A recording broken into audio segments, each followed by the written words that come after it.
A very pleasant good afternoon, ladies and gentlemen. Welcome once again to the People's Forum of In the Streets with Big Stone. Today, ladies and gentlemen, as a former member of the Jamaica Constabulary Force, I am appalled to read this in the newspaper that a fellow police officer had actually refused a breastfeeding mother, ordering out to get out of the police station. This happened at the Alfred Tree Police Station, ladies and gentlemen. Let's go to the news. A female cop under fire for ordering breastfeeding mom out of station. Within only days, the Jamaica Constabulary Force has again been placed under the microscope for the actions of one of its members.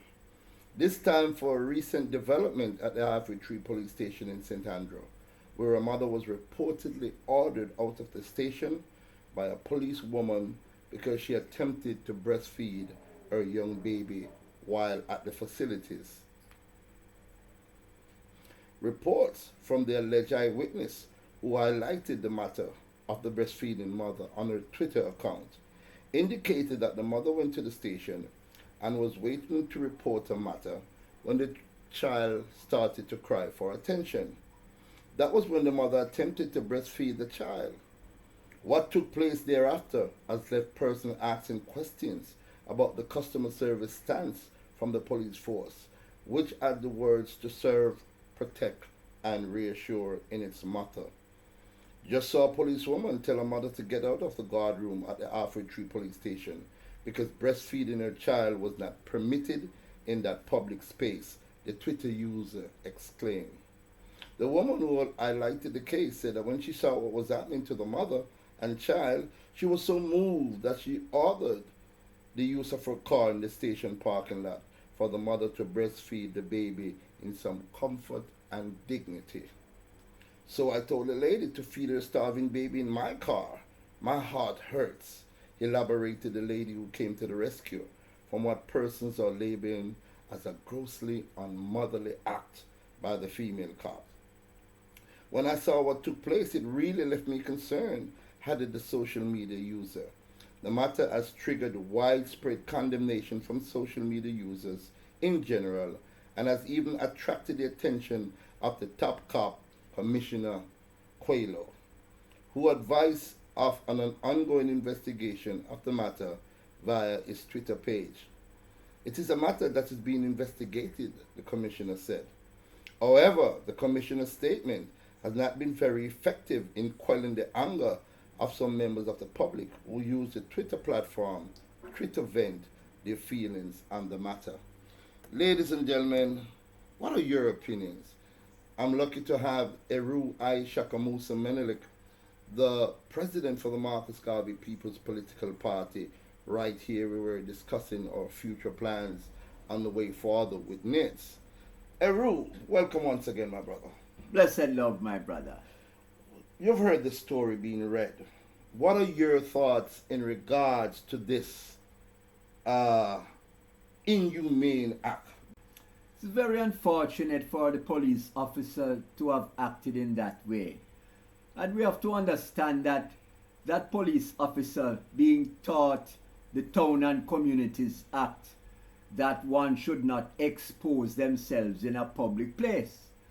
But one has to differentiate between exposure and humane treatment of feeding a baby. It's two different things. Mm-hmm. If a lady is exposing herself as if to solicit, then that could be construed as being against the Town and Communities Act of exposing yourself. Mm-hmm. But in answering the call of nature, because it's a natural process for a mother to feed a child, to breastfeed a child, especially if the child is agitated. Mm-hmm. So the interpretation that the officer used in applying the Town and Communities Act against the mother is totally wrong. And, I think that's part of the problem with living in a patriarchal society, that we tend to look at things through the eyes of the patriarch. We must remember that we as African people came through the matriarchal system. where the motherly love, the tenderness was always at the forefront of our mind. So the police officer, being a lady, she should immediately see the call of nature by a mother to feed the child. So she was totally out of context. And she actually did not live the motto of the police force to serve, protect. And reassure. Very unfortunate. Very, very unfortunate. And that coming in light of what has been happening in terms of just a couple of days ago, it was reported that over 117 firearms was intercepted at the Miami International Airport through customs. What are your thoughts about this influx of guns coming into Jamaica? Because it was destined to come to Jamaica via Kingston to Montego Bay. Well, we have to, and from my standpoint as an activist, I have to look at it from different angles. Because presently we have a lot of news that could bring the government to its knees. So what we can find is propaganda seeping in. We have to find the authenticity or the veracity of that news to ensure that it is real. If it is real, then we would immediately want to find out why then did not the officers arrest someone or put in motion measures that they could follow the trail that the gun is going through and could apprehend the players in it. I want to stop you just there, Eru. What do you mean by it being real? It was broadcasted on the CVM television, and it was also broadcasted on TVJ and other news medium, the newspaper as it all. Are you saying that maybe this was a made-up thing from the United States on that side? Like nothing happened like that? Is that what you're saying? We have to be very suspicious because when you look at the news on the surface that these guns were intercepted, no one was arrested. No further investigation is continuing to say, well, we have suspects under survey. You see, it's the continuum that I'm disturbed about. The news is one, but the continuum of the news is what I'd much prefer to understand that, yes, there's a trail in progress to apprehend. In all honesty, though, it was reported by the police department in America that because of the sensitivity of the case now being under investigation, they declined from saying more.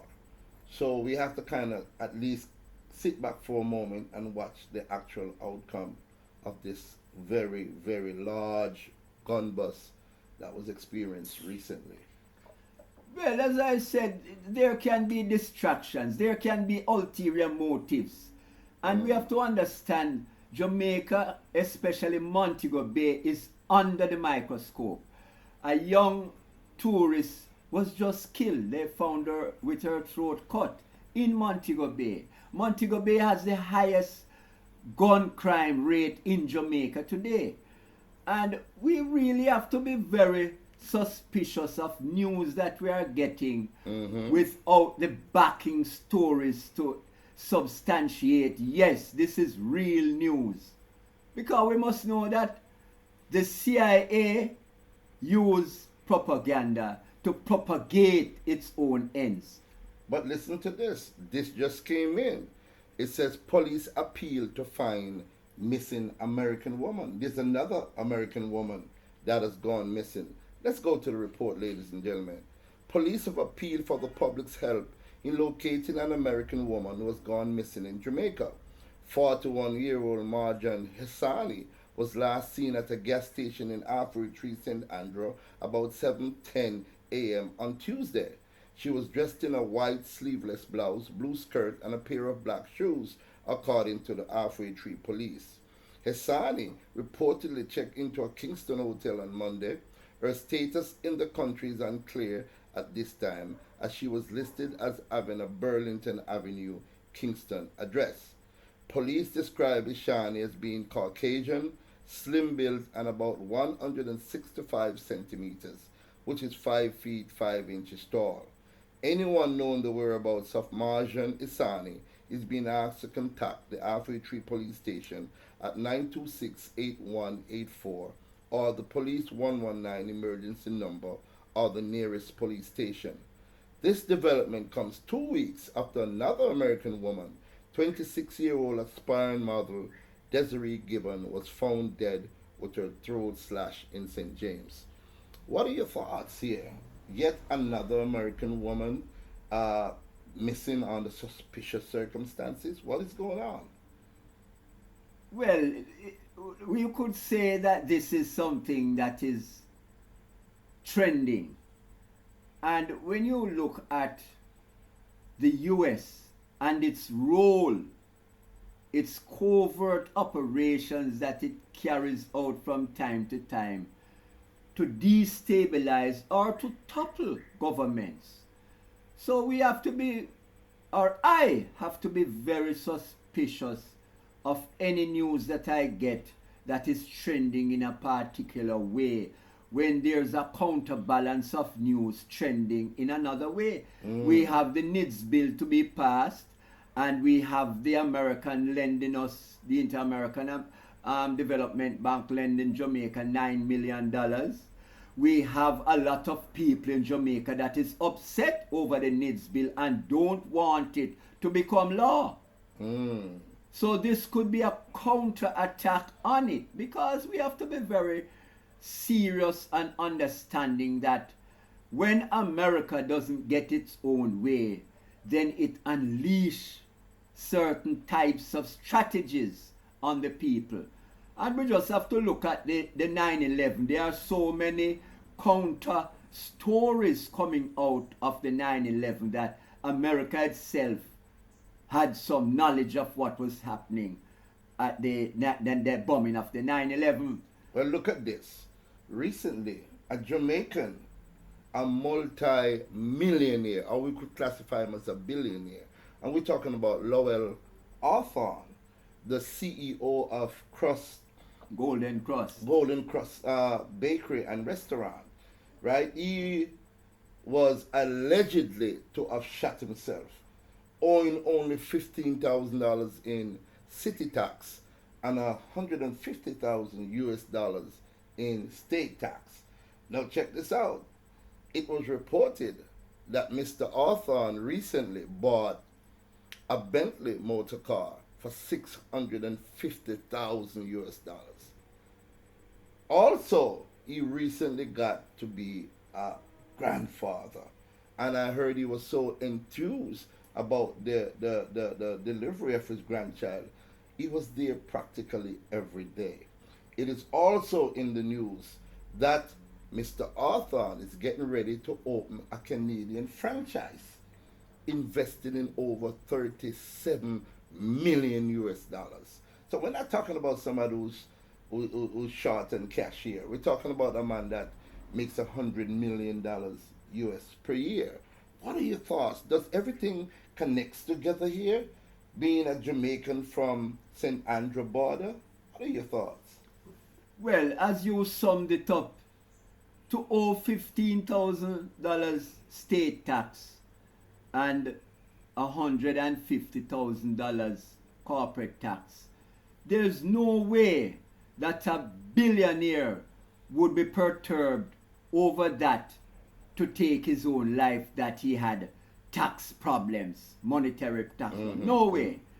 So we have to wait until they dig deeper into this one, because on the surface it doesn't add up.